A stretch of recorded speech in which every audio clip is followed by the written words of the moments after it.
HCU భూముల గురించి బల్మూరి వెంకట్ మాట్లాడుతుంటే దాన్ని వినిపించి ఈయన ఏమో చెప్తున్నాడు, ఒక్కసారి వినండి. ప్రభుత్వ భూముల్ని ప్రైవేట్ వ్యక్తుల దగ్గరికి వెళ్ళి తీసుకొచ్చిన చరిత్ర మా గౌరవ ముఖ్యమంత్రి రేవంత్ రెడ్డి గారి కాంగ్రెస్ ప్రభుత్వాన్ని. గతంలో ఎంతో మంది ముఖ్యమంత్రులు చేయలేంది ఆ 400 ఎకరాల ప్రభుత్వ భూమిని ప్రైవేట్ వ్యక్తుల దగ్గరికి వెళ్ళి న్యాయపరంగా కొట్లాడి తీసుకొచ్చింది గౌరవ ముఖ్యమంత్రి రేవంత్ రెడ్డి గారు. ఇది చదువుకున్నోడికి చదువు సంధ్యలేని వాళ్ళకు ఉన్నటువంటి తేడా. 2006లో అప్పటి ముఖ్యమంత్రి అయినటువంటి రాజశేఖర రెడ్డి గారు, చంద్రబాబు నాయుడు గారు ప్రైవేటు వ్యక్తులకు ఆ భూమి అప్పగిస్తే రాజశేఖర రెడ్డి గారు 2006లో ఆ భూమిని మళ్ళీ తిరిగి తీసుకుంటే ఆ బల్లిరావు ఆడు కోర్టుకు పోయాడు. కోర్టుకు పోతే 2006 నుంచి ఈ కేసు అనేది నడుస్తుంది. కాకపోతే 2014 నుంచి 2024 దాకా దాదాపుగా అంటే 10 ఏళ్ళు ఈ కేసు అనేది పీక్లో ఉన్నది. ఇప్పుడు బీఆర్ఎస్ ఏదైతే ప్రభుత్వం ఉండేనో కేసీఆర్ గారు ఈ కేసుని ప్రతిష్టాత్మకంగా తీసుకుని దీని మీద స్పెషల్ శ్రద్ధ పెట్టి దాదాపు 9 సంవత్సరాలు ఈ కేసు వెనకాల తిరిగి ఈ కేసుని గెలిచాడు.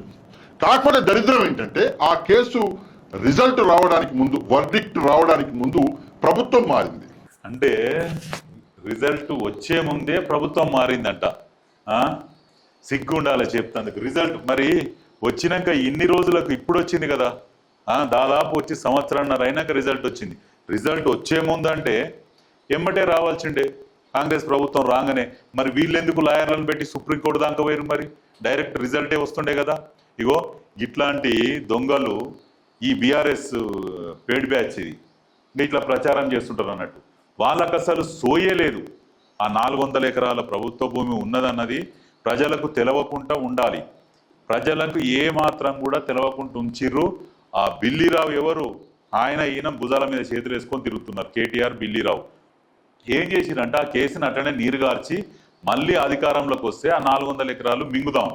ఇప్పుడు ఎట్లా మణికొండ, కోకాపేట చుట్టూ 453 ఎకరాలు ఎట్లా మింగిర్రో మింగి ప్రైవేట్ వాళ్ళకి ఇచ్చి ఆకాశాన్ని తలిగే బిల్డింగ్లు కట్టిరుగా, సేమ్ దీన్ని కూడా అదే పని చేద్దామన్న ఆలోచనలో వాళ్ళు ఉన్నారు. ఈ తెలివి తక్కువ దద్దమ్మ ఈ సన్నాసి ఏం చెప్తున్నాడంటే అహర్నిశలు కష్టపడ్డారట.